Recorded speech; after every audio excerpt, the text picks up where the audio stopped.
Secretary Mayorkas has been somewhat dancing around the question of FEMA's funding throughout the hurricane season, especially when he was on CBS's Face the Nation this weekend. Let's watch. So if another hurricane hits before the election, are there funds to deal with that kind of emergency situation? We will address the immediate impacts, but remember, immediate impacts speak of immediate needs. We need Congress to act swiftly to fund what should be a nonpartisan, apolitical phenomenon. Congressman, could you respond to that? Sure. Look, the bottom line is, as the secretary said, he didn't say there's an immediate need for money. He says Congress has to act. Of course, we have to act. What I'd like to ask him is maybe we should go into the Inflation Reduction Act and take some of the ridiculous renewable energy credits and maybe use that money instead to rebuild FEMA.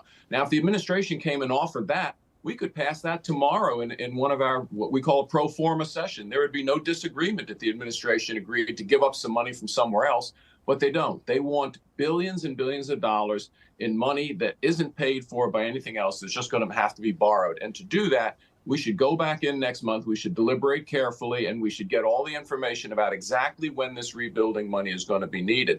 Obviously, they're not building new homes right now. Obviously, they're not replacing them right now. So the need is not immediate for that large pot of money that the secretary is talking about. Yeah, by the way, still more than 90 missing as reported in North Carolina. Just heartbreaking of what that community there is dealing with. Wanted to get back to the topic of, again, money. FEMA. Many members of your party, as you well know, have accused the Biden-Harris administration of reallocating FEMA's funding to use for the migrant crisis. In fact, just an example, former President Trump and the Republican nominee for president, the current one here, saying the great people of North Carolina are being stood up by Harris and Biden, who are giving almost all the FEMA money to illegal migrants in what is now considered to be the worst rescue operation in the history of the U.S., unquote there. That from, again, the Republican nominee for president.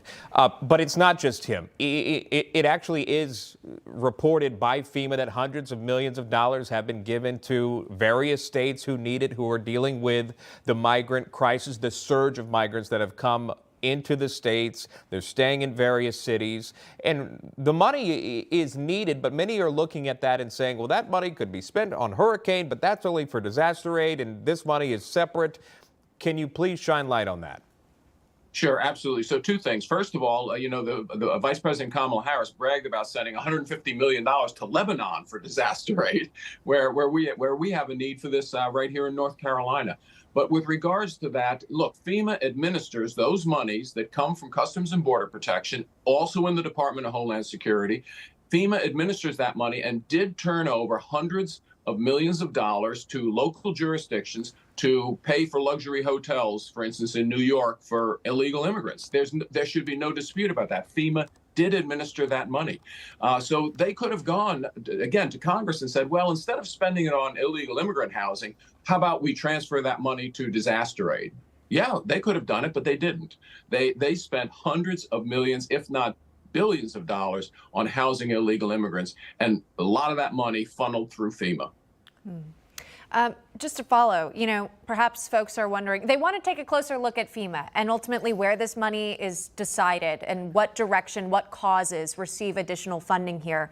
Understand the director is appointed by the president here, Senate confirmed. I mean, is this just something that you have to wait until an election cycle to really have an impact on who would be leadership roles within FEMA? Yes, you absolutely have to. For instance, the Biden administration FEMA director is a transplant from New York City who ran immigration services in New York City. Obviously, that's not the person you want to be at the head of FEMA. That makes no sense whatsoever. So just to be clear, the money, the hundreds of millions of dollars that was sent from FEMA, which was reported by their website and many others, that was sent to help with the migrant crisis, that money could have been allocated to disaster relief, again, by FEMA? If the administration had gone to Congress and asked to reallocate the money. But Congress did say that there are those hundreds of millions of dollars, and the Department of Homeland Security decided to use FEMA as the administration to dole out those hundreds of millions of dollars.